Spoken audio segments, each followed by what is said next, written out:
ஜனங்களே, நமது தேவனை ஸ்தோத்தரியுங்கள், அவரை துதிக்கும் சத்தத்தை தொனிக்க செய்யுங்கள். நம்மை பிழைத்திருக்க செய்தவர் அவரே. அவர் நமது கால்களை தள்ளாட ஒட்டாமல் நம்முடைய ஆத்துமாவை உயிரோடே வைக்கிறார். 66ஆம் சங்கீதம் 8ஆம் வசனம் மற்றும் 9ஆம் வசனம்.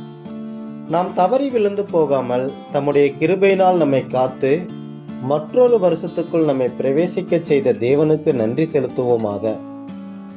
நம்மில் அநேகர் ஒரே சிந்தையோடும் இருதயத்தோடும் அவருடைய ஊழியத்தை அவர் வார்த்தையின்படி இம்மட்டும் செய்து முடிக்க கிருபை செய்தார். அவருடையவர்கள் அல்லாதவரை சலித்து பிரித்தெடுக்க அக்கிரமக்காரனான சாத்தானை தேவன் பலமாக கர்த்தருடைய ஜனங்கள் பேரிலே கொடிய வஞ்சகத்தை வரவிடும் இக்காலத்தை அறிந்தவர்களாகிய நாம் வலுவாதபடி நம்மை காத்து வருகிற எல்லா தெய்வீக நியமனங்களுக்கும் முழு இசைவாக ஜீவிக்கவும் அதில் உறுதியாய் நின்று மறு வருஷத்திற்குள் பிரவேசிக்க செய்தார் என்பதை உணர்ந்து அவருக்கு நன்றியுள்ள ஸ்தோத்திரத்தை ஏறெடுப்போமாக.